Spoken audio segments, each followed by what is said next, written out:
आज आपला दशक 11वा आणि समास 4था आहे. आजच्या याच्यात विषय काही फारसा नाही आहे, त्यामुळे हा जो समास आहे तो आपण ताबडतोब पुढे जाऊया एक 15-20 मिनिटात.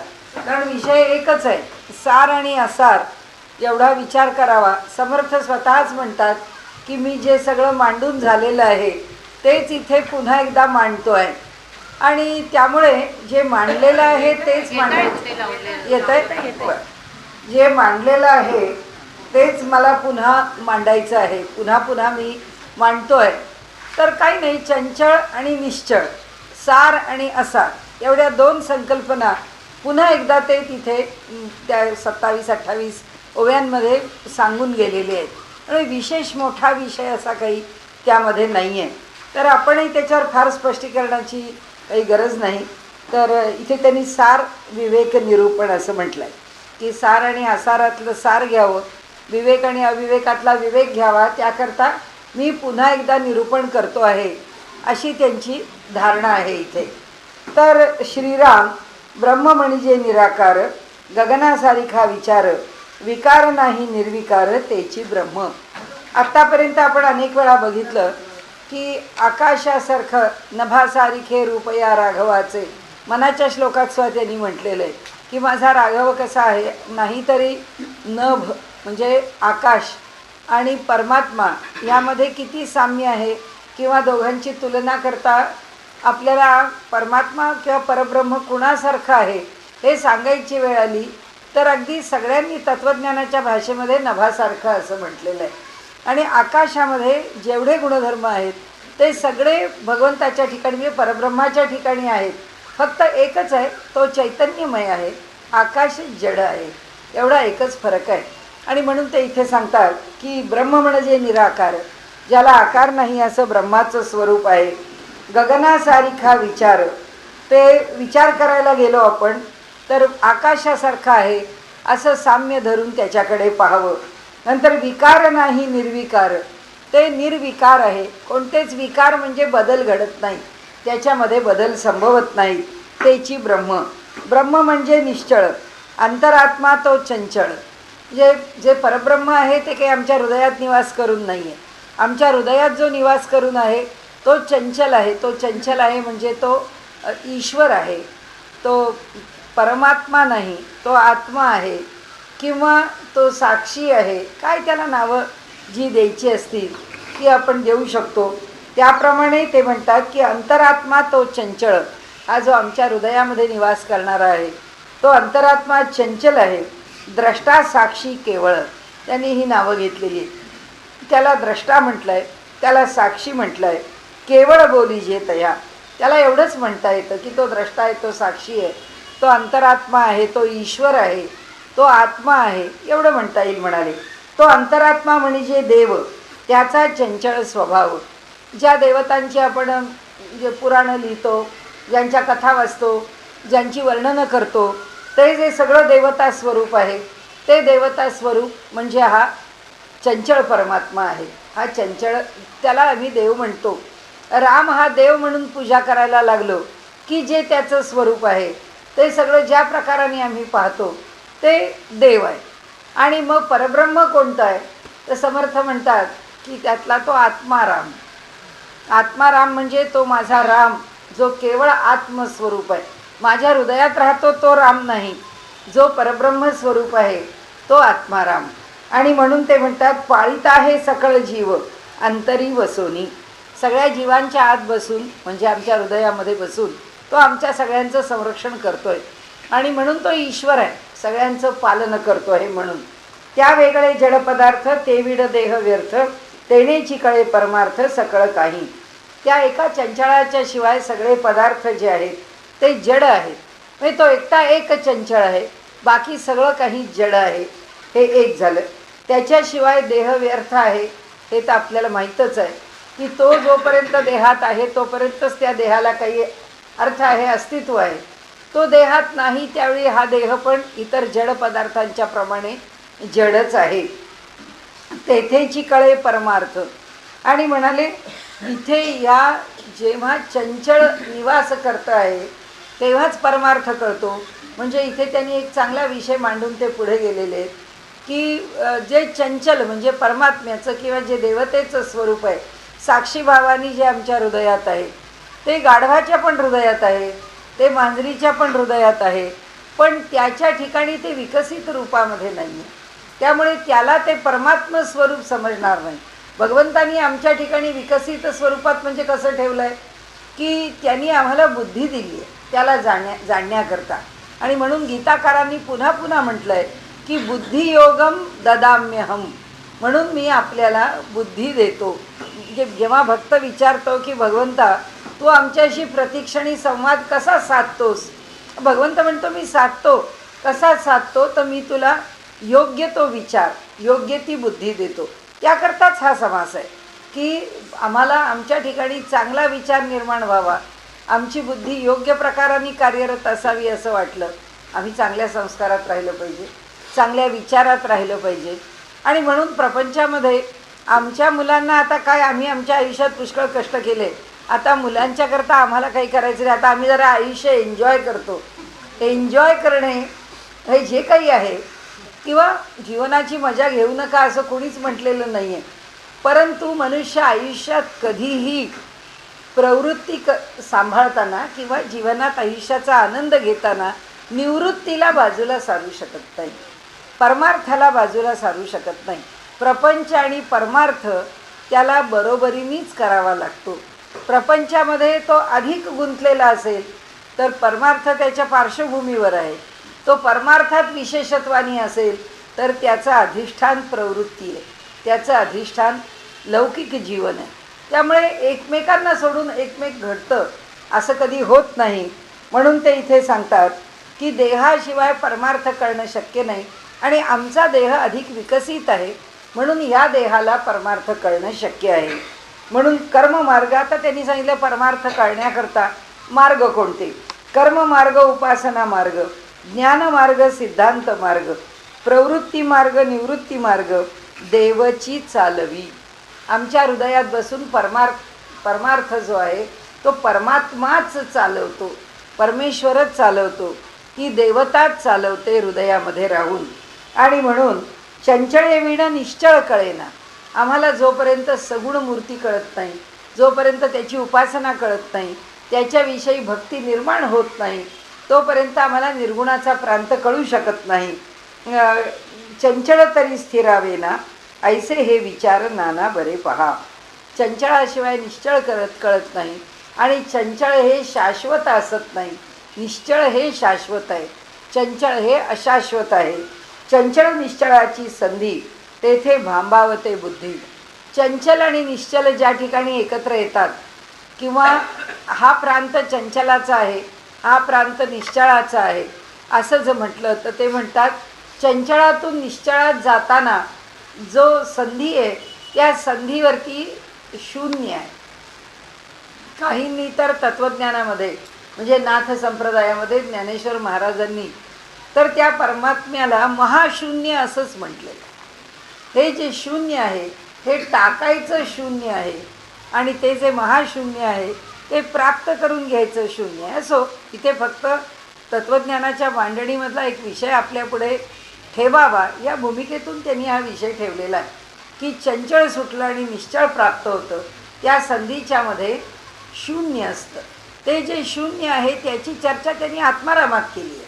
त्या शिष्याकडनं आपण कधी कधी बोललो आहोत की त्या शिष्याकडून त्यांनी सांगितलं की बाबा रे, तुला जर परमात्मा स्वरूप पाहायचं आहे, तुला जर परमेश्वराची भेट घ्यायची आहे, काय केलं पाहिजे तुला.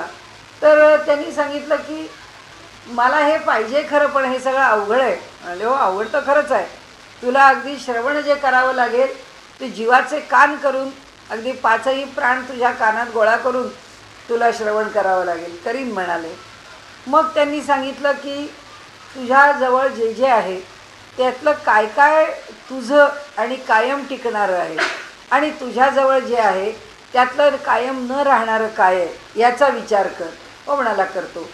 मग म्हणाले जे जे तुझ्याकडे शाश्वत नाही, हाच विषय शाश्वत आणि अशाश्वत, जे जे शाश्वत नाही ते ते सगळं मला दे, म्हणजे जे जे अशाश्वत आहे ते मला देऊन टाक. हे दिलं, ते दिलं, ते दिलं, ते दिलं. तो म्हणतो आता माझ्याकडे गुरूंना म्हणतो आता माझ्याकडे काहीच राहिलं नाही. तर गुरूंनी सांगितलं असं कसं राहिलं नाही, राहिलं आहे तुझ्याकडे. काय राहिलं म्हणाले, सांगा, जे राहिलं असेल ते देतो. म्हणाले काही नाही म्हणतोस तेच तुझ्याकडे राहिले. ज्याला तू काही नाही म्हणतोस ते शून्य आहे आणि म्हणून ते राहतं, ते शेवटी शून्य राहतं. ते शून्य देऊन टाकल्यानंतर समर्थांनी खूप मोठा विषय फार थोडक्यात आणून आपल्या पुढे ठेवला आहे.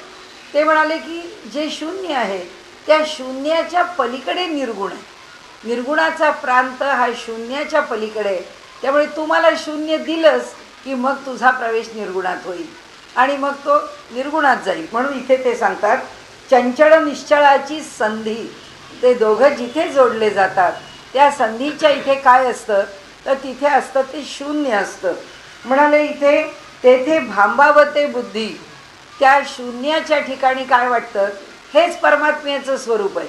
कारण आता लौकिकातलं आपल्याकडे काही शिल्लक राहिलं नाही किंवा लौकिकातला अनुभव आता आपण आपल्याकडे काही ठेवला नाही. मग आता जो अनुभव आहे तो त्या परमात्म्याचाच आहे. आणि म्हणून आपल्याकडे योगमार्गामध्ये आता ह्या विषय आला म्हणून की आपण आत्तापर्यंत अनेक वेळा म्हटलं की ध्यान करायचं असेल तर नुसते डोळे मिटून ध्यान करता येत नाही. डोळ्यासमोर काहीतरी आकृती, आलंबन, प्रतीक आम्ही घेतलंच पाहिजे. ते जर आम्ही नाही घेतलं तर मनाचा लय ह्या शून्यात होतो. आणि शून्यातला लय ही तमाची अवस्था आहे, ही तमोगुणी अवस्था आहे. ही काही त्या जे चैतन्याकडे त्या किंवा चंचळाकडे सुद्धा म्हणा, जर आपण सगुण घेतली आपली, नाहीतरी सगुणच आहे. प्रतीक ज्योती घ्या, बिंदू घ्या, कला घ्या, राम घ्या किंवा कृष्ण घ्या, विष्णू घ्या, जे प्रतीक आपण स्वीकारू ते प्रतीक जे आहे ते प्रतीक सगुण आहे. तर सगुण प्रतीक तरी स्वीकारावं, त्या सगुणामधलं अधिकाधिक सूक्ष्म स्वीकारावं, त्यातलं सर्वात अंतिम म्हणजे ओंकार स्वीकारावा.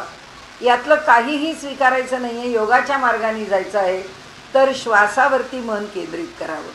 आणि ते श्वासावर केंद्रित करताना स्वामी स्वरूपानंदांनी सांगितल्याप्रमाणे नामाची साधना करावी.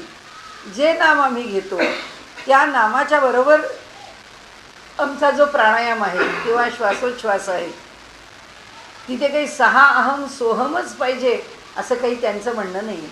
त्यांचं म्हणणं असं आहे की ती साधना नामाबरोबर करा. प्रत्येक वेळी ओंकाराबरोबरच करा असं नाही. तर इथे मांडण्याचा हेतू एकच की बुद्धी भांबावते, म्हणजे बुद्धी भलत्याच मार्गाकडे जाते. असे काही साधना मार्ग आज समाजामध्ये उपलब्ध आहेत की ज्याच्यामध्ये ध्यान लावलं की ते ध्यान मनुष्याचं हे असं शून्यामध्ये जातं. मग मनुष्याच्या मनाचा लय होतो आणि ती जी शून्य अवस्था आहे ती तमाची अवस्था आहे.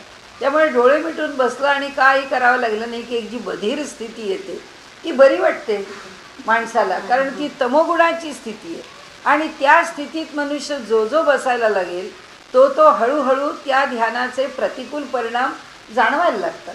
मग फारसं बाहेर व्यवहार करताना फारसं काही सुधरत नाही, कारण बुद्धी तेजाकडे जात नाही, बुद्धी अंधकाराकडे जाते, म्हणजे अज्ञानाकडे जाते. म्हणजे आमच्या बुद्धीचं जे ज्ञान आहे ते साधनेने उजळून निघण्यापेक्षा ते आमच्या बुद्धीचं ज्ञान किंवा त्याची जी कुवत आहे त्याचं जे सामर्थ्य आहे ते सामर्थ्य हळूहळू झाकोळल्यासारखं व्हायला लागतं.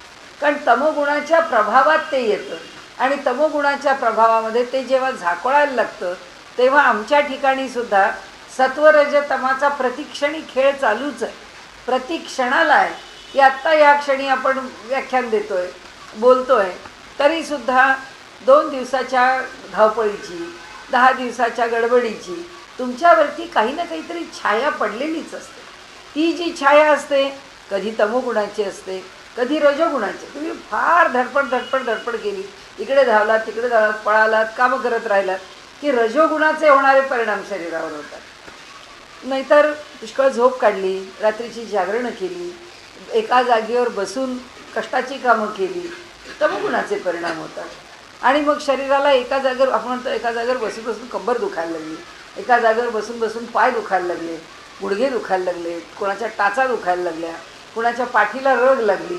हे सगळं जे होतं, आज आपण इथे बसलेले असतो, आपण आत्ता जो विषय आहे तो सात्विक आहे, आपण त्या सात्विक विषयाशी थोडं जरी मन एकाग्र केलं तरी खरं म्हणजे आपल्या इथे आता सत्व प्राबल्य आहे की तो विषय घेतल्यामुळे. पण त्या विषयाशी पोचेपर्यंत त्याचे जे गुणधर्म आहेत आणि त्याचा जो प्रभाव आहे तो देहावर आहेच, आणि त्यामुळे तो प्रभाव आम्हाला परिणाम केल्याशिवाय राहत नाही. आणि म्हणून त्यांनी इथे सांगितलं आहे की कर्ममार्गाचे जे विधी ते मग ऐलीकडे. आता इथे काय सांगितलं की चंचळ निश्चळ इथपर्यंत आपण पोचलो, त्याच्या संधीपर्यंत आपण पोचलो, त्या शून्याच्या ठिकाणी पोचलो, त्या शून्याला ओलांडून आपण पलीकडे गेलो. हे सगळं जेव्हा घडलं तेव्हा जेव्हा त्याला ओलांडून आम्ही पलीकडे गेलो त्यावेळी ओलांडून पलीकडे जाताना बुद्धी भांबावली ही एक अवस्था, आणि जेव्हा त्याच्या पलीकडे जातो तेव्हा कर्म शिल्लक राहत नाही ही दुसरी स्थिती आहे. ही काही आता आम्हाला कर्म करून ते प्राप्त करून घ्यायचं आहे ही स्थिती आता शिल्लक राहत नाही. आता आम्हाला ते प्राप्त झालं आहे, ते निर्गुण आम्ही प्राप्त केले, आम्ही त्याच्यापर्यंत पोचलो. तिथे पोचण्याकरता आता धावपळ करण्याचं आम्हाला कारण उरलेलं नाही. म्हणून कर्म सोडावं असं म्हटलेलं नाही आहे, पण आता कर्माने ते प्राप्त करून घ्यायचं आहे, ते आता शिल्लक राहिलं नाही असं त्यांनी म्हटलं. देव या सकाळांचे मूळ, देवाचं मूळ ना डाळ, परब्रह्म ते निश्चळ निर्विकारी. आता हे सगळं वर जे वर्णन केलं सगुण निर्गुण, त्यानंतर कर्म, त्यानंतर चंचळ निश्चळ सार असार, हे सगळे विषय जे म्हणाले या 5-7 ओव्यांमध्ये सांगितले. या सगळ्या विषयांचं जर मूळ कोणी असेल तर ते तो देव आहे. देव म्हणजे सगुण रूपामध्ये आलेला परमात्मा आहे, कारण त्याचा संबंधच आमच्या प्रकृतीशी आहे. आता कायम एक लक्षात ठेवायचं की जे दिसतं आहे ते सगळं प्रकृतीशी जोडलेलं आहे, आणि ती नुसती प्रकृती नाहीच आहे. ती प्रकृती कुणामुळे आहे? ती परमात्म्यामुळे, ईश्वरामुळे. मग ज्याला ईश्वर म्हटलं तो ईश्वर म्हणजेच देव आहे. म्हणजे आता जग कोणी निर्माण केलं? देवाने निर्माण केलं. म्हणजे देव हा शब्द चुकीचा आहे का? नाही. तो जो देव आहे या देवानी जे चंचळ परमात्म्याने, चंचळ देवानी हे जग निर्माण केलं. ही चंचलता कुणाकडून घेतली? प्रकृतीकडून घेतली. प्रकृतीने चंचलता कशातून दिली? रजगुणातून दिली.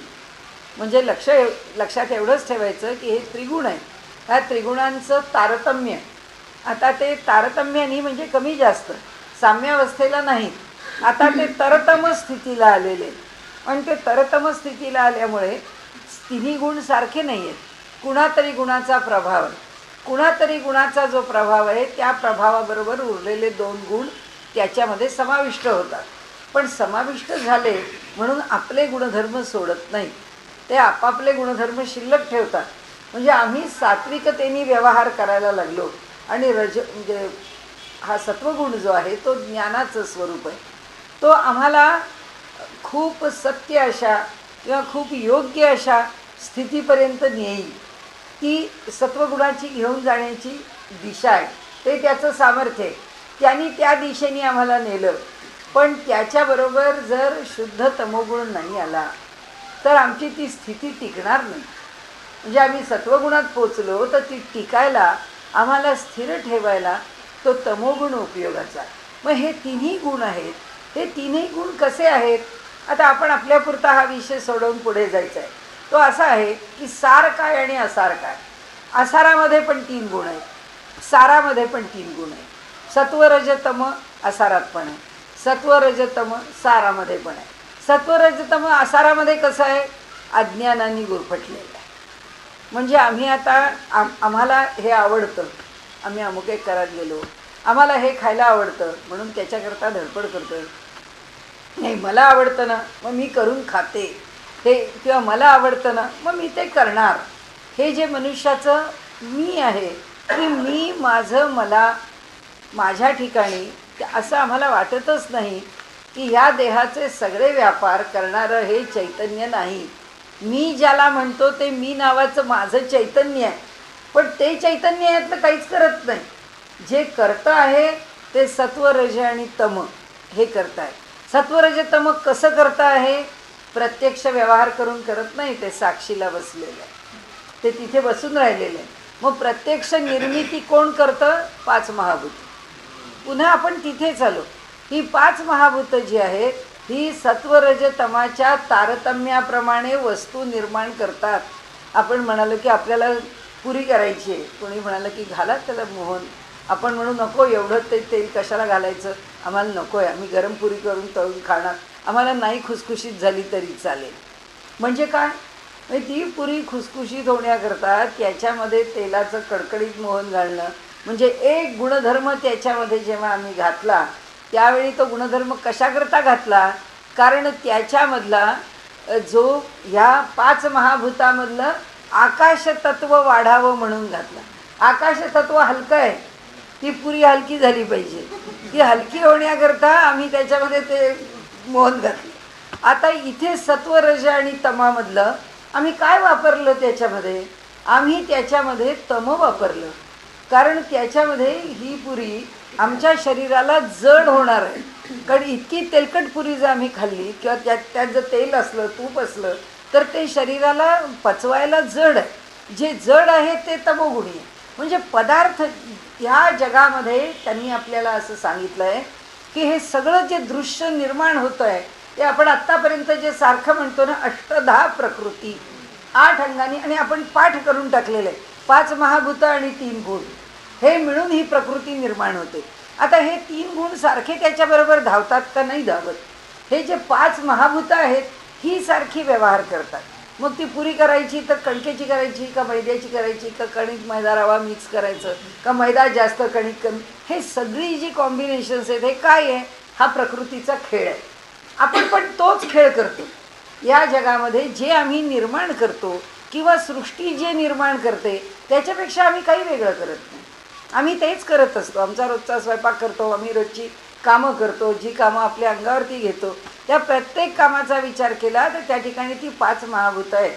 त्या 5 महाभूतांच्या मधून आम्ही पदार्थ बनवतो. की भातामध्ये पाणी पुष्कळ झालं, पंचमहाभूतातल्या पाण्याला जागा पुष्कळ दिली म्हणून भातात पाणी राहिलं. भात कोरडा झाला, पंचमहाभूतामध्ये आकाशाला जागा जास्त दिली त्यामुळे त्याला कोरडेपण आलं. म्हणजे पाककलासुद्धा त्या 5 महाभूतांच्या पलीकडे नाही आहे. आणि मग तो सत्वरज आणि तमगुण आहे. अन्नाची सात्विकता, अन्न मधुर आहे, अन्न मऊ आहे, अन्न मृदू आहे, अन्नाच्या ठिकाणचे ताजेपण, त्याच्या ठिकाणची गोडी, हे सगळं जे काही आहे ते सगळं या सत्वरज तमाशी अवलंबून आहे. तामसिक अन्न ज्याला आवडतं त्याला सगळं जंक आणि फास्ट फूड आवडतं, कारण ते फूड सगळं तामसिक फूड आहे.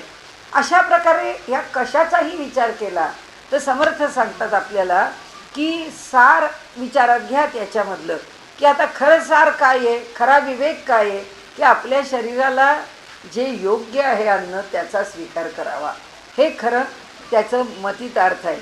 पण आपण शरीराच्या योग्यायोग्यतेने चालत नाही, जिभेच्या योग्यायोग्यतेने चालतो. त्यामुळे जिभेला काय आवडतं म्हणजे काय आहे, हे जे 3 गुण आणि 5 महाभूतं कशी आम्ही आमच्याकरता वापरली तर अविद्येने वापरली, म्हणजे अज्ञानाने वापरली. ही अज्ञानाने जेव्हा वापरतो तेव्हा तमोगुणाचे कोणते परिणाम, तेव्हा रजगुणाचे कोणते परिणाम, तेव्हा सत्वगुणाचे कोणते परिणाम, ते आम्ही त्या अज्ञानाच्या प्रांतातले अनुभवतो. इकडे जेव्हा आम्ही असा अनुभव त्याचा घेत नाही किंवा आम्हाला असा अनुभव घ्यायचा नाही तेव्हा सत्व आहे, रज आहे, तम आहे, त्याच्यामधून आम्हाला मला काही पाहिजे आहे किंवा मी माझ्याकरता वापरते आहे असं नाही, हे असं घडायला हवं आहे म्हणून ते तसं आम्ही घडवतो. तो प्रयोग आहे, तो प्रयोग झालाच पाहिजे. आणि तो प्रयोग म्हणजे आता आजची सकाळ झाली, सूर्य उगवला की या तारखेच्या संबंध दिवस घालवणे म्हणजे ह्या संबंध दिवसाच्या प्रयोगाला सुरुवात झाली. म्हणजे आम्ही करत असलेलं प्रत्येक काम हा एक प्रयोग आहे, तो यशस्वी करत जायचा. सकाळची आंघोळ वेळेवर झाली, सकाळचं खाण्यापिण्याचं औषधं बरोबर घेतली, सगळे टिकमार्क करत जाणे म्हणजे त्या वेळची ती इव्हेंट पुरी करत जाणे, आणि ती पुरी करत जाणे म्हणजे तो प्रयोग आहे. मग त्या प्रयोगामध्ये आता सात्विकता जास्त का राजसिकता जास्त का ताम, जे ठरवलं आहे ते आहे, हे असं झालं पाहिजे म्हणजे झालं, शो मस्ट गो ऑन, हे असं झालं पाहिजे म्हणजे असं झालं पाहिजे. मग ते होण्याकरता जेव्हा हे गुण लागतात आणि त्याच्याशी जेव्हा आम्ही आसक्त असत नाही, आम्ही जेव्हा मला पाहिजे, मला असं करून हवं आहे या भूमिकेतून जेव्हा करत नाही, हे असं घडलं पाहिजे. पण क्रियाशीलता सुटणार नाही, हा देह सांभाळणं सुटणार नाही, या जगात व्यवहार करणं आमचं सुटणार नाही, यातलं काही सुटणार नाही आहे. पण मी करून आसक्तीने अज्ञानाने हे सगळं आम्ही करणार का? ते तसं न मानता आम्ही हे असं घडलं पाहिजे. आता याच्याकरता उपनिषदांनी काय सांगितलं?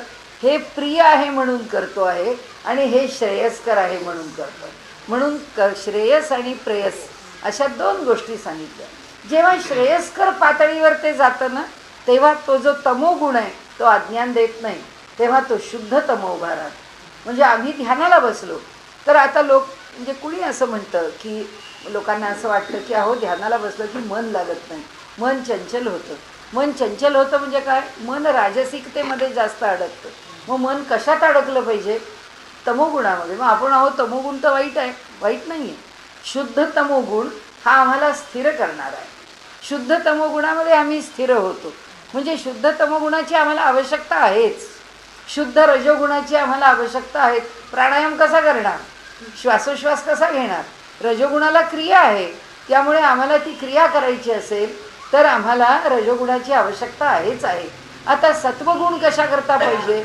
आता आम्ही ध्यानधारणेला बसलो आहोत, आमची मानसिकता कशी आहे? आम्ही आमच्या मनाला उद्या सकाळी उठून 6 वाजता ध्यानाला बसायचं आहे, तर काल रात्रीपासून आमचं मन कशात व्यग्र ठेवलं आहे का आमचं मन आम्ही प्रसन्न ठेवलं? मी आपल्याला म्हटलं ना, हा एक्सपेरिमेंट आहे, हा प्रयोग आहे की आज सकाळचं तासभराचं ध्यान हा आज सकाळचा एक प्रयोग आहे की त्या प्रयोगाला आम्ही 6 वाजता बसलो, ध्यानाला बसलो. म्हणजे मग बसल्यानंतर आम्ही कसे बसलं पाहिजे, काय असलं पाहिजे, मनाची स्थिती कशी असली पाहिजे, आपलं आसन, आपली वेळ, हे सगळं एकदा जुळवून आपण त्या जागेवर बसलो, डोळे मिटले. आता डोळे मिटत असताना काल रात्रीपासून एक आमच्या डोक्याला काहीतरी भुंगा लागलेला आहे, तर तो जो भुंगा आहे तो डोक्यामध्ये असेल तर आमचं ध्यान कसं होईल? कारण तो डोक्याची व्यग्रता, ही व्यग्रता हाच रजोगुण आहे आणि आम्ही त्या रजोगुणात आहोत. आणि त्या कोणत्या रजोगुणात आहोत? या अविद्येच्या रजोगुणात आहोत. आम्ही जेव्हा इकडे सात्विक किंवा आम्ही जेव्हा त्या विद्येच्या किंवा सार आणि असारामधल्या साराच्या किंवा विवेक आणि अविवेकामधल्या विवेकाच्या विवेकाने, आता काय आपल्या डोक्याला काहीतरी ताप असतो, तो ताप घेऊन ठीक आहे, आत्ता 6ला 15 मिनटं कमी आहेत तोपर्यंत तो ताप डोक्यात आहे. आता 6 वाजता बसायचं तर 15 मिनटं मनाची तयारी करायची की हे सगळं आता बाजूला जाऊ दे. तर काय कितीही अर्जंट असेल, कितीही महत्त्वाचं असेल, कितीही तातडीचं, त्याच्याशी आता आपला काही संबंध नाही. आता आपण 6 वाजेपर्यंत मन त्याच्यापासून बाजूला करण्याची आपल्याकडून एक जी काही धडपड आहे ती सुरू करायची. मग 6ला जागेवरती बसलो की मग किती मन त्याच्यापासून बाहेर गेलं, शक्यतो पुरं बाहेर घालवलं आणि आम्ही जर बसलो तर ती जी बसण्याची क्रिया आहे, ती बसण्याची क्रिया आमच्या डोक्यातल्या 1000 विचारांना दूर करते. आम्ही तिथे शांत होतो. आता आपण जग विसरलो. आता ह्या तासापुरता आपल्या जगाशी काही संबंध नाही. आपल्या डोक्यावर किती जबाबदारी असतील नसतील त्याच्याशी आपल्याला काही घेणं देणं नाही. म्हणजे इथे सार आणि असार ह्याच देहात आहे, याच चैतन्याने, याच पद्धतीने जीवन जगतो आहोत. पण ते जगताना आम्ही ह्या बाजूला जगणार आहोत का ह्या बाजूला जगणार आहोत? 8च गोष्टी आहेत, 5 महाभूत आणि 3 गुण, तेच आम्हाला खेळवणार आहेत. ते इकडेही खेळवणार आहेत, इकडेही खेळवणार आहेत. जर ते आम्ही योग्य प्रकाराने वापरले तर आमच्या जीवनात फक्त यश देणार आहे. आम्ही जर ते आसक्त होऊन वापरले तर रोज एक नवीन दुःख, रोज एक नवीन चिंता, रोज एक नवीन समस्या आम्ही उभी करणार आणि ती समस्या सोडवण्यात आम्ही आमचं जास्तीत जास्त शक्ती खर्च करणार. आणि म्हणून ते इथे म्हणतात की ह्याच्या ठिकाणी निर्विकारी आणि विकारी एक म्हणेल तो भिकारी, विचाराची होते वारी देखत देखता. आता त्यांनी सांगितलं की हे लक्षात घ्या, आत्ता आपण मुद्दा मांडला तो की जो निर्विकार आहे आणि जो विकारी आहे, जो विवेकी आहे आणि जो अविवेकी आहे, जे सारभूत आहे आणि जे असार आहे, याच्यातला फरक लक्षात घ्या. नाहीतर काय होईल, हे जर तुम्ही दोन्ही एक करून टाकलं की त्याला काय बिघडतं? म्हणजे आपला प्रपंच म्हणजेच परमार्थ आहे, प्रपंच म्हणजेच परमार्थ आहे. पण प्रपंचातलं प्रत्येक कर्म कसं योजलं म्हणजे परमार्थ आहे ह्याचा विचार करायला लागेल. आम्ही आमच्या मनमानीनी प्रपंच करत राहिलो तर मनमानीनी केलेला प्रपंच हा परमार्थ नाही होणार. पण प्रपंचामधलं प्रत्येक कर्म काय पद्धतीने योजून केलं, त्याच्या मागची धारणा काय ठेवली, ते कर्म करत असताना त्याच्यामध्ये कुशलता किती आणण्याचा प्रयत्न केला, त्या कर्माच्या ठिकाणी आम्ही किती एकाग्र झालो. कुशल म्हणजे अधिकाधिक नेमकं, अधिकाधिक नेटकं करण्याचा जितका आपण प्रयत्न करतो तितकी आपली एकाग्रता त्याच्यातूनच प्रकट होते. कर्मातलं कौशल्य त्यातूनच प्रकट होतं. ते करून आम्ही बाजूला झालो. त्याच्या मागची धारणा आम्ही योग्य ठेवली की ती जी धारणा आहे ती धारणा त्याचं आम्हाला फल देते. तर त्यांना इथे सांगायचं आहे आपल्याला की आम्ही जर ह्या दोघांमध्ये फरक आहे असं मानलंच नाही आणि कोणत्याही गोष्टी कशाही लोक म्हणतात की हो त्याला काय, आता आम्ही असे व्यवसाय स्वीकारलेत की आमच्या व्यवसायात आम्हाला भ्रष्टाचार करावाच लागतो, आमच्या व्यवसायात आम्हाला पुष्कळ अंडरहँड डिलिंग करावंच लागतं, आमच्या व्यवसायात आम्हाला नियम तोडावे लागतात, ते सगळं करूनच आमचे व्यवसाय, मग आता काय करणार, आम्हाला ते केलेच पाहिजे. पण ते करताना ते कुठे ठेवायचं, आपण कुठे असायचं, आपली धारणा कुठे ठेवायची आणि ते कार्य करण्याकरताची जी काही स्थिती आहे त्या स्थितीला कुठे ठेवायचं, ह्या गोष्टी आम्हाला ठरवायच्या. आणि हे आपल्या आपल्या पुरतं आहे की आपल्यापुढे आयुष्य काय कसं येतं ते आपल्यापुढे कशा प्रकारे मांडून ठेवलं आहे त्याप्रमाणे आपल्याला ते सोडवायचं आहे. पण ते सोडवताना आपण नेहमीच त्याची एक बाजू लक्षात ठेवली पाहिजे की त्यातलं चांगलं वाईट, शाश्वत अशाश्वत, योग्य अयोग्य याचा निर्णय करूनच त्याचा स्वीकार केला पाहिजे. आणि समर्थ म्हणतात हा निर्णय प्रतिक्षणी करत राहा, प्रतिक्षणी त्याचा विचार तुमच्या मनामध्ये राहू द्या की हे काय करावं, कसं करावं. सकळ परमार्थाचं मूळ पंचीकरण महावाक्य केवळ. ते म्हणाले हे हा पंचीकरणाचा विषय आत्ता आपण जो बघितला तो की सारखा विचारात घ्या, सारखा डोळ्यापुढे ठेवा. कारण काय, सगळ्यांचं सांगणं आम्हाला एकच आहे की आम्ही काही करत नाही, ती प्रकृती सगळं करते, आमचा देह चालवते, आमचा व्यवहार करते, आमचा व्यापार करते, सगळं जे करते ते सगळं ती करते आणि आम्हाला फक्त उगीच वाटतं की हे सगळं मी करते. तर म्हणाले हे मनुष्य करत नाही, हे प्रकृती करत असते. आणि म्हणून ते सांगतात की पंचीकरण समजून घ्या, महावाक्य समजून घ्या. अयम आत्मा ब्रह्म, अहम ब्रह्मास्मी, सर्वम खल्विदम ब्रह्म, प्रज्ञानम ब्रह्म, ही 4 महावाक्य आहेत. या 4 महावाक्यांचा अर्थ सारखा लक्षात ठेवा. म्हणतात अयम आत्मा ब्रह्म, हा जो जीव आहे हा ब्रह्मापेक्षा काही वेगळा नाही. प्रज्ञानम ब्रह्म, ब्रह्म जे आहे ते प्रकर्षेण ज्ञानमय आहे. कारण म्हणजे प्रज्ञानम त्याला जे ज्ञान आहे ते प्रकर्षानी आहे, ते प्रकर्षानी ज्ञान त्या ब्रह्माच्या ठिकाणी आहे. अहम ब्रह्मास्मी, मी ब्रह्मच आहे. सर्वम खलु इदम ब्रह्म, सर्व काही ब्रह्मच आहे माझ्या सकट. हे सगळं जे आहे ते सगळं ब्रह्मच आहे. आता याचा विचार करत राहिलो तर काय होईल, ते म्हणतात पंचीकरण कसं होतं याचा विचार करा आणि ह्या 4 महावाक्यांचा विचार करा. म्हणजे ह्या 4 महावाक्यात मी कुठे आहे आणि या पंचीकरणात मी कुठे आहे. आपल्याला कळतं मी कुठेच नाही आहे, ती प्रकृतीच करते आहे. ते जे गुण आहेत सत्वरजतम ते गुणच करतायत, ते त्यांच्या पातळीवरती राहू द्या, तुम्ही त्याच्यामध्ये तुम्हाला गुंतवू नका. ही महावाक्य सांगतील की मी कोण आहे. ही महावाक्य अयम आत्मा ब्रह्म, मग हे महावाक्य मला सांगतं की हा जो माझ्या ठिकाणी असणारा जीवात्मा आहे ना तो ब्रह्मच आहे. प्रज्ञानम ब्रह्म, हे प्रकर्षेण ज्ञानमय ब्रह्म आहे. जर प्रकर्षेण ज्ञानमय ब्रह्म आहे आणि मी जर ब्रह्मरूप आहे तर माझ्या शरीरातला प्रत्येक पेशी न पेशी, प्रत्येक सेल न सेल ब्रह्मच आहे, तिच्याशिवाय दुसरं काही नाही. म्हणजे ती 100% ज्ञानमय आहे. ती जर पूर्णपणे ज्ञानाने युक्त आहे तर मी का अडाणीपणा करावा. तर शेवटी अडाणीपणा आम्हीच करतोय की हे मी आहे आणि हे माझं आहे म्हणून. म्हणजे कुठेतरी गफलत कुणाची होती आहे, आमच्या विचारांची होती. म्हणून समर्थ म्हणतात सार असार आणि विवेक अविवेक, निश्चळ चंचळ, हे आमच्या मनाने सारखं समजून घेतलं पाहिजे. ते पुढे म्हणतात करावे प्रांजळ पुन्हा पुन्हा. प्रांजळ म्हणजे धुवून पुसून साफसूफ करून ठेवावं, सारखं मनाला सांगावं हे साफ करावं की हे कसं झालं. एखादा पदार्थ एखाद्या दिवशी खूप चांगला जमला की आपण म्हणतो नाही आज अगदी माझं प्रमाण बरोबर आलं नाही, ते पंचमहाभूतांनी त्यांची जी कॉम्बिनेशन्स आहेत ती परफेक्ट केली, संपला आपला विषय संपला. कारण करणारा तो आहे.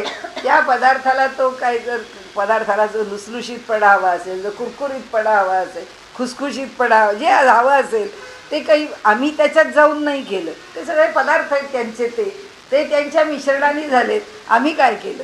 आणि म्हणून ते सांगतात की त्या प्रत्येकाच्या मागे, कोणत्याही गोष्टीच्या मागे, त्याला दोन गोष्टी लक्षात ठेवा. समर्थांनी फार सोपं करून आणलं इथे. त्यांनी सांगितलं की एक पंचीकरण लक्षात ठेवा आणि एक महावाक्य लक्षात ठेवा. महावाक्य लक्षात ठेवलं की मी कोण आहे ह्याची पक्की जाणीव होते, आणि पंचीकरण लक्षात ठेवलं की जगाचा व्यापार माझ्याशिवायच चालतो आहे याची जाणीव होते, की माझ्या ठिकाणचा माझा व्यापारसुद्धा माझ्याशिवाय. आणि नाहीतरी खरंच आहे, आपला पाय लचकला, आपला पाय मुरगळला, आपला गुडघा दुखला, आपलं डोकं दुखलं, कुणाला हवं आहे? कुणालाही नको आहे. पण हे सगळं होतं ते काय मला हवं म्हणून होतं का? नाही, ते घडायचं म्हणून घडतं. मग ते कोण घडवतं? ती प्रकृती घडवते. आणि ती प्रकृती घडवते कारण त्याची आमच्या शरीरामधली जी काही संमिश्रणं आहे ती वेगळी वेगळी होतात. म्हणून मग आपण म्हणतो की ही आमची केमिस्ट्री बिघडली आहे. बिघडलीच आहे, पण ती कशाने बिघडली आहे? ती बिघडवण्याची जी कारणं आहेत ती आम्ही दूर केली पाहिजे. बिघडवण्याची कारणं सगळी इकडे अविद्येमध्ये, विद्येमध्ये नाही आहे. ती साराचा विचार केला तर बिघडवण्याची कारणं नाही आहेत, असाराचा विचार केला तर बिघडवण्याची कारणं आहेत. आणि म्हणून ते सांगतात, पहिला देह स्थूल काया, आठवा देह मूळ माया. आपल्या देहाचे 4 प्रकार आणि ब्रह्मांडाचे म्हणजे या विराट देहाचे किंवा संबंध ब्रह्मांड ज्या 4 देहात विभागले ते 4 असे 8 देह. त्यातला पहिला देह हा आमचा स्थूल देह आणि 8वा देह त्यांनी सांगितलं की मूळ माया. याच्यामधले सगळे देह लक्षात ठेवा. स्थूलानंतर सूक्ष्म, सूक्ष्मानंतर कारण, कारणानंतर महाकारण, हे झाले 4. इथे झाला विराट, दुसरा झाला हिरण्यगर्भ, तिसरा झाला अव्याकृत आणि चौथा झाला मूळ माया. म्हणजे ब्रह्मांडाचे झाले 4 देह आणि आमचा हा जो देह आहे याचे झाले 4 देह. असे 8 देह आहेत. अशा 8 देहामध्ये मिळून इथे मूळ अष्टदेह निरसलिया विकार कैचा. हे 8ही देहांचं आम्ही निरसन केलं तर कुठला विकार शिल्लक राहणार आहे? या कारणे विकारी साचा ऐसी बाजीगरी, एक समजे एक खरी मानत आहे. म्हणून हे जे विकार आहेत हे विकार म्हणजे त्यांनी म्हटलंय की बाजीगरी म्हणजे ही जादू आहे. त्यांनी आमच्यावरती ती जादूची कांडी फिरवली आहे. त्यामुळे आम्हाला ते खरं खरं काही कळत नाही. कशात न कशात तरी आम्ही गुंतून पडतो. जो सत्य जाणतो तो ह्या कशाच्यामध्येच गुंतत नाही. आम्ही ते जाणत नाही म्हणून आम्ही त्यात गुंततो. उत्पत्ती स्थिती संहार या वेगळा निर्विकार कळण्यासाठी सारासार विचार केला. आमचं जे उत्पत्ती स्थिती लय आहे. आता का म्हटलं सगुणाला देव? कारण रामाने जन्म घेतला, रामाने कार्य केलं आणि रामाने आपला देह विसर्जित केला.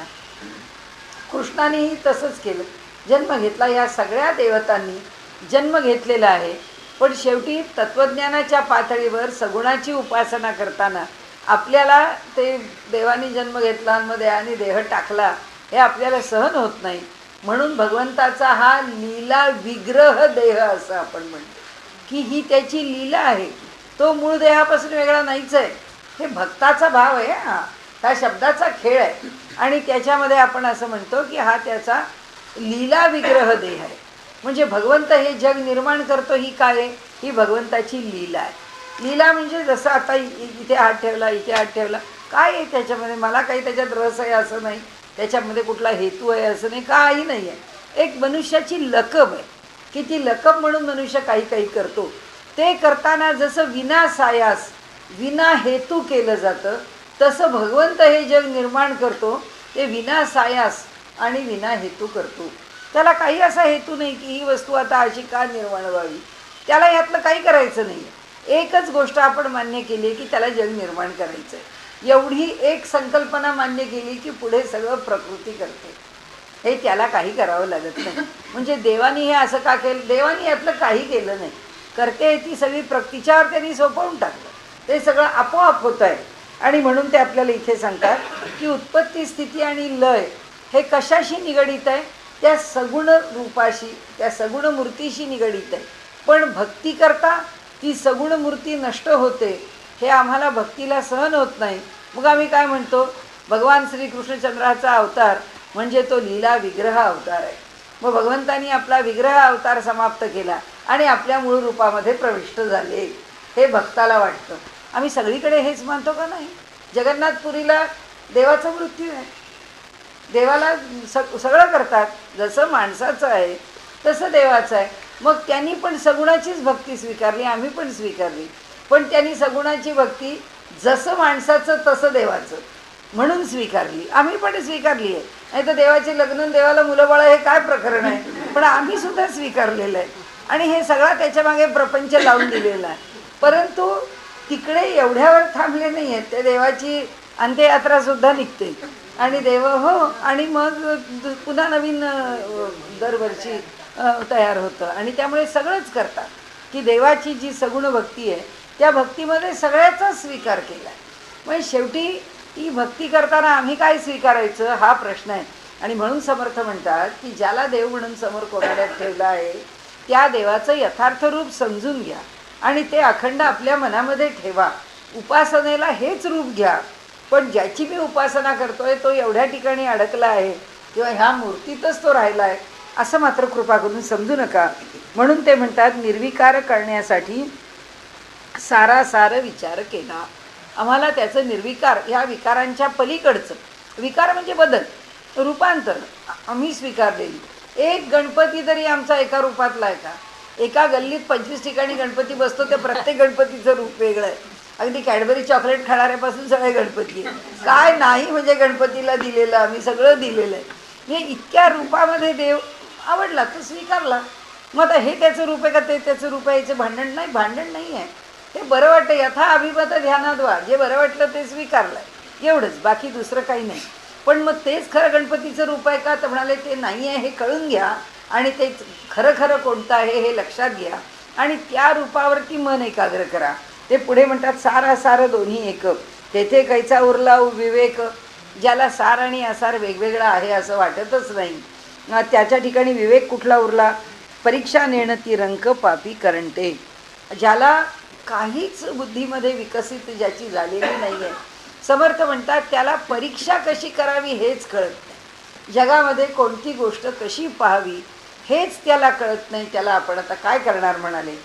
जो एकची विस्तार आला. आता तुम्हाला सांगायचं म्हणजे परवा इथे एक अमेरिकेतला मनुष्य ज्याला भारतीय संस्कृतीचं खूप आकर्षण आहे ते आले होते. त्यांचं व्याख्यान होतं त्या VMCCमध्ये.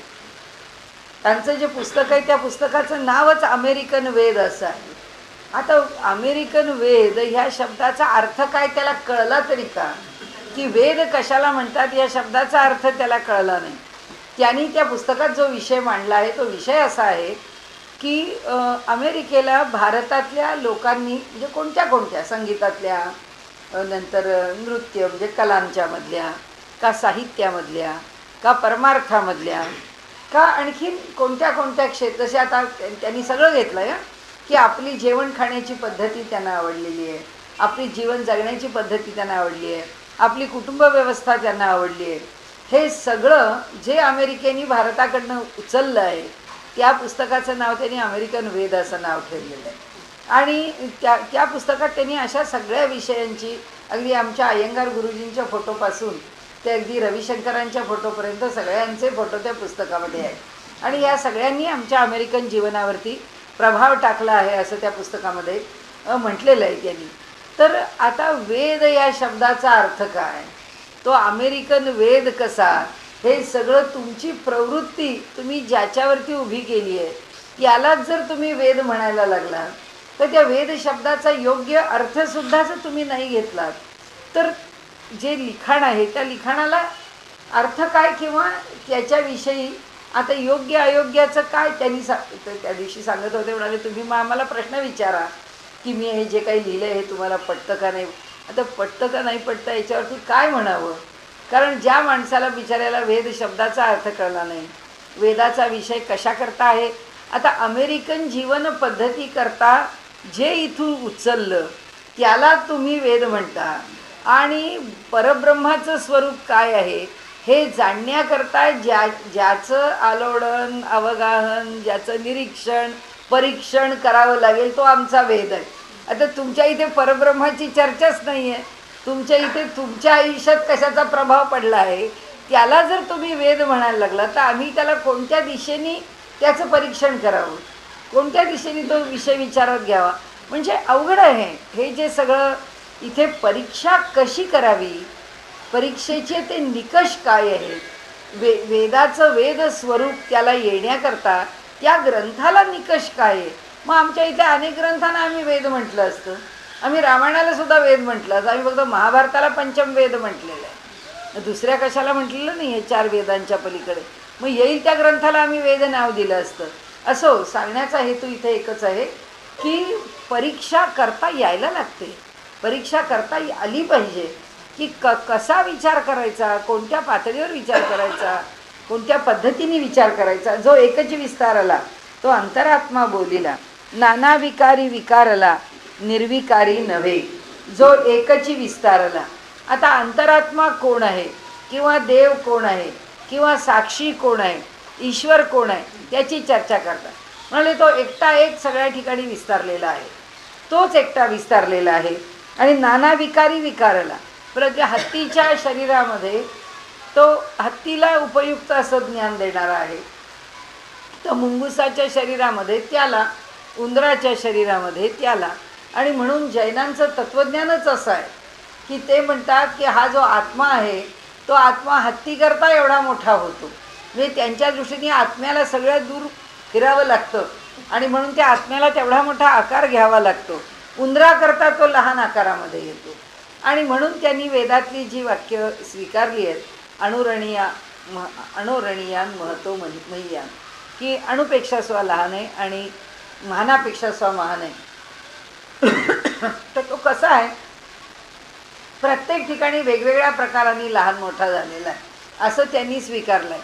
आता तिथे सुद्धा आपल्याला त्याच्या तत्त्वज्ञानात जायचं नाही, पण इथे पुन्हा त्यांनी तेच म्हटलं की त्याचा विस्तार कशा करता, कसा, किती, कुठे, केव्हा आणि कशा प्रकाराने. म्हणजे आता इथे उंदीर झाला तोच जीव पुन्हा पुढच्या वेळी म्हैस होणार आहे ना. म्हणजे उंदीर झालेला एवढा तर तो म्हैस झालेला एवढा, म्हणजे त्या जीवाचं काय होणार आहे. जीवाला काही होत नाही, त्या चैतन्याला विस्तारावं लागत नाही. पण जैनांनी ती कल्पना स्वीकारली की चैतन्याला विस्तारावं लागतं. म्हणजे ज्ञानाची परीक्षा करताना परीक्षण कसं मर्यादेत येतं त्याच्याविषयी सांगायचं. तर आपण पुढे जाऊ की ऐसे प्रकटची आहे आपुल्या प्रत्यय पाहे, काय राहे काय न राहे हे कळेना. हे सगळं जग आमच्या समोर आहे, त्यातलं काय टिकणारं आहे काय टिकणारं नाही हे आपल्याला कळतं. समर्थांना हा विषय आवडतो म्हणून समर्थांनी तिकडे मनाच्या श्लोकात पण सांगितलं, मरे एक त्याचा दुजा शोक वाहे, अकस्मात तोही पुढे जात आहे. कारण दुसऱ्याचा मृत्यू पाहताना हा अमरपट्टा घेऊन आलो आहे अशा पद्धतीने त्याला पाहतो.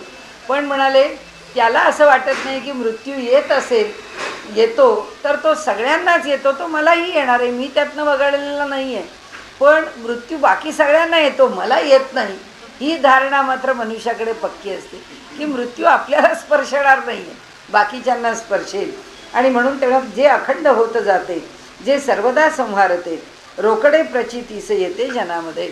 या जगामध्ये आम्ही सगळं पाहतो की जे निर्माण होतं आहे, जे वाढतं आहे, ज्याचा नाश होतो आहे, संहार होतो आहे, हे सगळं जर स्पष्टपणाने पाहतो आहे तर ते आम्हाला उमगत का नाही. तर म्हणून ते म्हणतात एक रडे एक चरफडे, एकाची धरी नरडी, एकमेका झोंबती बराडी, दुष्काळले जैसे. आता म्हणाले या जगामध्ये इतके प्रकार बघायला मिळतात, कोण कोणाशी कसा वागतो, नाही न्याय नाही नीती, ऐसे हे लोक वर्तती. हे सगळं जे एकमेकांना पकडून मारणं आहे हे म्हणजे कायदा हातात घेणं आहे की जो तो आपल्या हातात कायदा घेतो, त्याला जे वाटतं ते तो करतो. ते म्हणाले ह्या जगात या वागण्याला काय अर्थ आहे बरं सांगा. म्हणाले नाही न्याय नाही नीती, ऐसे हे लोक वर्तती, आणि अवघेच सार म्हणती विवेकहीन. आणि ह्या सगळ्याला सार म्हणजे हे सगळं टिकणारं आहे. म्हणून जमीन आहे, जमिनीच्या एवढ्या एवढ्याशा जागेकरता, जमिनीच्या तुकड्या करता एकमेकांचे जीव घेतात, घराकरता एकमेकांना फसवतात, आपल्या प्रॉपर्टी करता एकमेकांना खोटी मृत्यूपत्र सादर करतात. हे सगळे प्रकार जे घडतात जगामध्ये, ते म्हणाले हे सगळ्याला कारण का तर ही प्रॉपर्टी आज आपल्याला मिळणार आणि ही जशी काही आपण पुन्हा कुठेतरी घेऊन जाणार, ही इथंच ठेवून जाणार आहे आपण. असं असताना सुद्धा एकाने दुसऱ्याला फसवायचं काय कारण आहे. समर्थांची काही काही वाक्य फार सुंदर आहे. आयुष्य 2 दिवसाची वस्ती कोठे तरी करावी. ते म्हटलं जे प्राप्त आहे तिथे करावी. उगीच हे पाहिजे ते पाहिजे ते पाहिजे करून त्याचे हव्यास करत त्याच्या मागे लागू नये. ठीक आहे, आपल्याला जे मिळालं आहे त्याच्यामध्ये सुखी असावं, पुढे जाण्याचा विचार करावा. ते ह्याला दिलं का त्याला दिलं, ते मला मिळालं का त्याला मिळालं, या मध्ये पडू नये. धोंडे सांडून सोने घ्यावे, माती सांडून अन्न खावे, आणि अवघेची सार म्हणावे बाष्कळपणे. आता आपल्याला आपल्या लबाडीचा म्हणजे ज्याला लुच्चेपणा म्हणतो ना, त्या लुच्चेपणावरती त्यांनी प्रहार केला. ते म्हणाले रस्त्यामध्ये दगड पडले तर काय आम्ही घरी उचलून आणतो का? ते म्हणाले ते आणत नाही, धोंडे सांडून सोने घ्यावे. आम्हाला बरोबर कळतं की दगड नाही आहे घ्यायचा, आम्हाला सोनं घेऊन जायचं आहे घरी.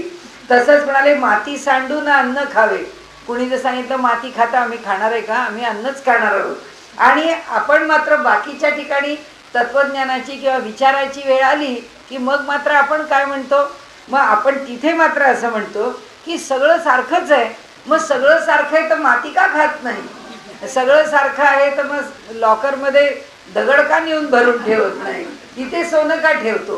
म्हणजे आम्हाला व्यवहारात स्वार्थाचा विवेक बरोबर कळतो, आणि जेव्हा त्याचं उत्तर देण्याची वेळ येते तेव्हा आम्ही सार काय काढतो? त्या सारावर चाललं आहे त्यांचं की आम्ही सार कशाला म्हणतो? सगळंच सार आहे, सगळंच कुठे टाकण्यासारखं आहे, सगळं स्वीकारण्यासारखं आहे. म्हणून हा विचार करावा, सत्यमार्ग तोची धरावा, लाभ जाणून घ्यावा विवेकाचा. म्हणून ते म्हणतात सत्यमार्गाने चालावं, विवेकाचा लाभ काय आहे हे समजून घ्यावं. म्हणाले सार गार एकची सरी, तेथे परीक्षेस कैची उरी, या कारणे चतुरी परीक्षा करावी. ज्याला सार आणि गार म्हणजे ज्याला हिरा आणि गारगोटी एकसारखीच दिसते, त्याला त्याच्या ठिकाणी सार आणि आसार एक आहे असं म्हणायला त्याला काही अडचण नाही आहे. आणि जो शहाणा आहे त्यांनी मात्र याची परीक्षा करावी. जेथे परीक्षेचा अभाव तेथे दे घाव घे घाव. म्हणाले जिथे परीक्षा करता येत नाही किंवा जिथे ज्याला योग्य ते समजत नाही त्याला 2 मारावे लागतात दुसऱ्याला, दुसऱ्याचे 4 खावे लागतात. म्हणजे सुख मिळतं असं नाही, ते मिळवता मिळवता दुःख घ्यावं लागतं, आणि आपल्याला सुख मिळवता मिळवता दुसऱ्याला दुःख द्यावं लागतं असं त्यांचं म्हणणं आहे. सगट सारिखा स्वभाव लवंदपणाचा, घेव ये तेची घ्यावे, घेव न ये ते सांडावे सोडावे, उंच नीच ओळखावे त्या नाव ज्ञान. जे योग्य आहे तेच घ्यावं, जे अयोग्य आहे ते सोडून द्यावं. जास्त श्रेष्ठ कोणतं आहे कनिष्ठ कोणतं आहे याचा विवेक करावा आणि ते त्याचा स्वीकार करावा. हेच खरं ज्ञान आहे. संसार सांगते आले, येथ लाभे अमर झाले, एक ते करंटे उकले नाही ठकले मुदल गेले. संसार सांगते आले, एक लाभे अमर झाले. शांत म्हणजे जो अशाश्वत आहे तो, जो शाश्वत, शांत शांत म्हणजे संपणारा आणि म्हणजे मर्यादित, आणि अशांत म्हणजे अनंत. ही जो अमर्याद आहे आणि जो शांत आहे ज्याला मर्यादा आहे, अशी ही संसाराच्या मर्यादेमध्ये येऊन सुद्धा जो शहाणा आहे तो आपला लाभ करून घेतो, आणि जो शहाणा नाही तो आपल्याला ते करंटे ठकले मुदल गेले. जे विचारच करू शकत नाही ते ठकले म्हणजे फसवले गेले, स्वतःकडूनच स्वतःचं नुकसान करून घेतलं. आणि मुद्दल गेलं म्हणजे देह गेला, संबंध आयुष्य गेलं, त्या देहाचा काही उपयोग करून घेणं झालं नाही. म्हणून जाणत्याने ऐसे न करावे, सारतेची शोधून घ्यावे, असारते जाणून त्यागावे वमक जैसे. जे अयोग्य आहे ते जशी वांती आहे, उलटी आहे, ती जशी टाकली कीच देहाला विश्राम मिळतो तशी ती टाकूनच द्यावी. जे आसार आहे ते वमक करी प्राशन, तरी ते स्वानाचे लक्षण. पण म्हणाले जे आसार आहे त्या आसारामध्ये हा धावतो आणि त्या सुखाकरता आयुष्यभर पळपळ करतो, तो श्वानासारखा आहे असं म्हणाले.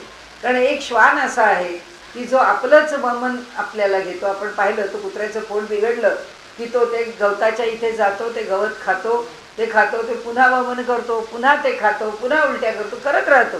त्याचं शरीर साफ करण्याची त्याची क्रिया. आणि म्हणून ते सांगतात तेच सुचिस्मंत ब्राह्मण काय करी. म्हणाले जे श्वान करतो तो चांगला मनुष्य करेल, तो चांगले व्यक्ती करेल. म्हणाले जेही जैसे संचित केले तयास तैसेची घडले, जे अभ्यासी पडवून जडले ते तो सुटेना. ज्याचं त्याचं जे पूर्व संचित आहे त्याप्रमाणे तो आत्ता व्यवहार करतो. आणि त्यानंतर दुसरं त्यांनी असं म्हटलं की जे वळण आम्हाला लावून घेतलं, त्याचा अभ्यास आम्ही केला की जाऊ दे काय आंघोळ करू केव्हा तरी, काय रोज केलीच पाहिजे असं काही नाही. जेवणात का कोणी सांगितलंय रोज स्वयंपाक केलाच पाहिजे. म्हणजे आता आपण बघतो तर कितीतरी जणी म्हणतात स्वयंपाक ना एकदा करायला लागलं की मला थोडासा करताच येत नाही, म्हणजे 8 दिवसाचा करून ठेवतो तोच खात राहावा. म्हणजे थोडा करता येत नाही याचा अर्थ असा की खूप करून अन्नम बहुकुर्वीत तद व्रतम असं उपनिषदांनी म्हटलंय की आम्ही जेव्हा अन्न बनवतो तेव्हा अन्न थोडं बनवू नये, भरपूर बनवावं आणि भरपूर लोकांना ते द्यावं. हे एक व्रत आहे अन्नाचं असं त्यांनी सांगितलंय. अन्नम बहुकुर्वीत तद व्रतम. पण हे अन्नम बहुकुर्वीत कशा करता आठवड्यावर पुन्हा करायलाच नको, एकदा करून ठेवलं विषय संपला. आणि म्हणून त्यांनी इथे म्हटलंय. आणि आहे का असं काही आपण अतिशयोक्तीने नाही बोलत आहे, बघून आपण म्हणतोय. म्हणून ते म्हणतात की जैसे जेही संचित केले तयास तैसेची घडले, जे अभ्यासी पडवून जडले ते तो सुटेना. की या सगळ्याचा अभ्यास झालेला आहे की काही नाही काय करायचं आहे, किती पदार्थ घरात बनवायचे, रोज सकाळ संध्याकाळ स्वयंपाक कशा करतात, कितीतरी गोष्टी घरात आणून ठेवल्या जातात. आज हे काढा गरम करा. माझ्या तर एका भाच्याने मला सांगितलं मामी तुम्ही हे घरी स्वयंपाक करता या ओल्ड आयडियाज आहे. तो म्हणाला एकट्या मुंबईमध्ये बाहेर खात राहिलं तर माझं सबंध आयुष्य जाईल, पण मला पुन्हा तो पदार्थ आणि ते हॉटेल रिपीट करावं लागणार नाही. इतकं ॲम्पल फूड, इतकी ॲम्पल व्हरायटी मिळते, तुम्ही कशा करता घरी वेळ फुकट घालवता. म्हणाले हे अगदी फुकट आहे सगळं स्वयंपाक कर. म्हटलं हे खरं आहे, अभ्यास त्याचा तो आहे, अभ्यास आमचा हा आहे, आता त्याला काय करणार. म्हणून ते म्हणाले की जे अभ्यासी पडवून जडले ते तो सुटेना. ज्याचा अभ्यास झालेला आहे, जे जसं आवडतं त्याच्यातच मनुष्याला रुची आहे. म्हणून ते म्हणतात की त्याच्यातनं मनुष्याला बदलणं फार अवघड आहे. त्याला जर योग्य प्रकाराने आपल्या देह इंद्रियांना वळण लावायचं असेल तर त्याला फार कष्ट आहेत आणि कष्टाने आपल्या देहाला पुढे न्यावं लागतं. जे तर दिव्यान्ने भक्षिती एक एक दिव्यान्ने भक्षिती एक विष्ठा सावळती, आपल्या वडिलांचा घेती स्वाभिमान. असो विवेकेविण बोलणे तितुका शीण, कोणी एके श्रवण मनन केलेची करावे. आता ते ह्या विषयाकडे आपल्याला घेऊन जात आहे. ते असं म्हणतायत की काहीही विचार न करता तोंडास येईल ते बोलत राहणं हे अयोग्य आहे म्हणाले. हे असलं काहीतरी मनात आलं, कुठल्या तरी तर्क रचला आणि आपल्या तोंडाने काहीतरी तर्कट बोलत राहिला, या बोलण्याला काही अर्थ नाही. योग्य विचार करावा, योग्य बोलावं. आणि इथे तो हा समास संपला आहे. आता आपल्याला जिथे जायचं आहे त्याची प्रस्तावना त्यांनी इथे केली आहे. श्रवण केलेची करावे, जे ऐकलंय तेच पुन्हा ऐकावं. कारण असंच झालं की तुम्हाला सांगितलंही असेल पूर्वी की एका वृद्धग्रस्तांना लोकांनी सांगितलं की आता इतकी आयुष्यभर तुम्ही व्यवसाय केला, व्यस्त होतात, आता तुम्हाला घरी करमत नाही म्हणता मग आपल्या इथे जवळ एक प्रवचन चालतं तिथे या तर तुम्हाला बरं वाटेल. म्हणाले नाही मी आलो होतो. म्हणजे किती दिवस आला. म्हणाले 8 दिवस आलो होतो मी. मग का नाही येत आहे, तुम्ही चांगलं सांगतात म्हणाले. ते म्हणाले हो सांगत असतील पण विषय एकच आहे, ब्रह्म आणि माया. काय ऐकायचं बरं ते रोज जाऊ. त्यांना काही त्याच्यात रुची आहे असं त्यांना वाटलं नाही. म्हणाले नको, समर्थाने सांगितलंय श्रवण केलंय तेच त्यांनी सांगितलं. कोणे एके श्रवण मनन केलेची करावे. ज्याचं श्रवण केलंय तेच पुन्हा ऐकावं, ज्याचं मनन केलंय चिंतन केलंय ते पुन्हा चिंतावं. तिथे येऊन आपण आजचा विषय थांबवू. कर्म केलेची करावे, ध्यान धरिलेची धरावे. म्हणून रोज स्वयंपाक करावा, रोज आंघोळ करावी, रोज देवपूजा करावी, हे समर्थांचं सांगणं आहे. मी म्हणाले रोज झालंच पाहिजे. म्हणून ध्यान धरिलेची धरावे. रोज ध्यानाला बसलो, आता काय पहिल्या दिवशी बसलो कळलं आम्हाला काय ध्यान आहे, नाही तर रोज ध्यान केलं पाहिजे. म्हणाले विवरलेची विवरावे. जो विषय सांगून झालाय तो विषय पुन्हा सांगावा, पुन्हा निरूपण त्याचं निरूपण करावं. तैसे आम्हास घडले, बोललेची बोलणे पडले. समर्थ म्हणतात तीच पद्धत आता मला अवलंबावी लागली आहे. किती वेळा बोललो म्हणाले सार असार काय आहे, पण लोकांना कळावं म्हणून मला पुन्हा पुन्हा तेच सांगावं लागलेलं आहे. का जे बिघडलेची घडले पाहिजे समाधान. म्हणाले कारण का तर जे आपल्याकडनं बिघडलं आहे किंवा जे आपल्यापासून दूर गेलं आहे ते मूळ जागेवर येण्याकरता आणि त्याचं समाधान मिळण्याकरता तोच विषय पुन्हा पुन्हा जाणून घेणं अपरिहार्य आहे. अनन्य राहे समुदाव इतर जनाचं उपजे भाव ऐसा आहे अभिप्राव उपायाचा. आता हा विषय त्यांनी समाज संघटन करणाऱ्याकरता सांगितला की त्यांनी समाज तुझ्याकडे कसा एकाग्र राहील किंवा समाजाला कसं मार्गदर्शन त्या नेत्याचं आवडेल, नेता कसा असावा.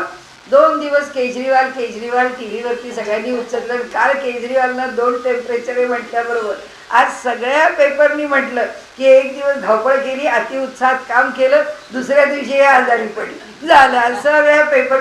कुठला समाज आहे असा की कुणाला 100% उचलून धरणार आहे. पण आपण आपल्या ठिकाणी जे करतो आहे ते करत राहावं म्हणून त्यांनी इथे नेत्याकरता सांगितलंय की नेता कसा असावा, नेत्यांनी कसं चालावं, नेत्याची लक्षणं काय असावीत वगैरे वगैरे. आणि त्याच्याकरताचं जी ओवी आहे ती घेऊन आपण थांबू. ही सगळ्यात महत्त्वाची समर्थ संप्रदायाचं सार असलेली आहे. मुख्य हरिकथा निरूपण, दुसरे ते राजकारण, तिसरे ते सावधपण सर्व विषयी, चौथा अत्यंत साक्षेप, फेडावे नाना आक्षेप, अन्याय थोर अवघा अल्प, क्षमा करीत जावे.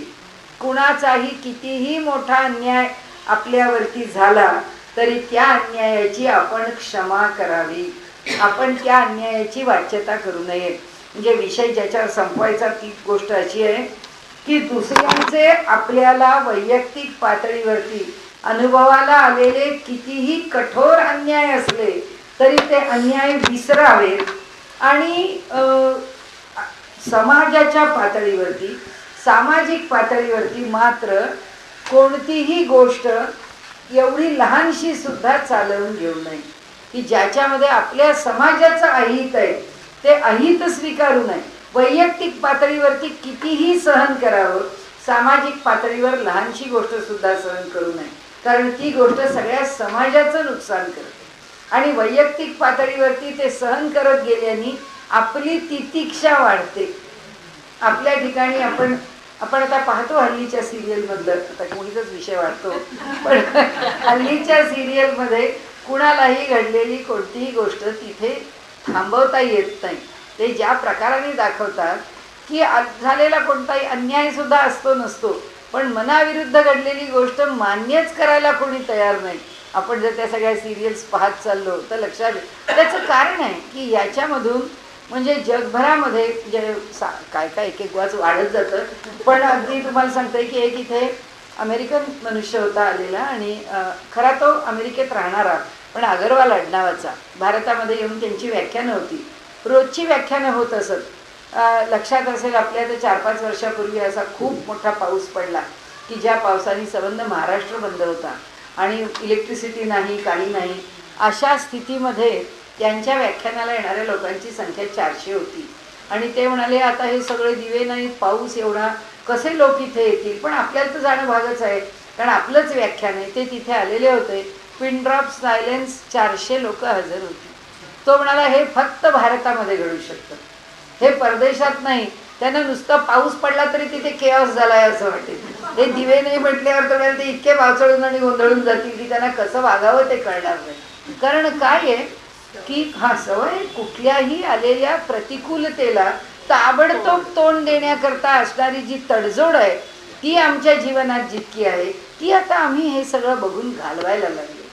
आणि त्यामुळे आम्हाला ती सहनशक्ती, म्हणून त्यांनी म्हटलंय की वैयक्तिक पातळीवरती प्रत्येक गोष्ट सहन करावी पण सामाजिक पातळीवर सहन करू नये. आमचं उलट आहे, आम्ही वैयक्तिक पातळीवरती आमचा हक्क प्रस्थापित करतो, सामाजिक पातळीवरती उदासीन राहतो. काय व्हायचं असेल ते होईल. म्हणून आम्ही असो समर्थांना आता हा विषय मांडायचा आहे आपल्या पुढे.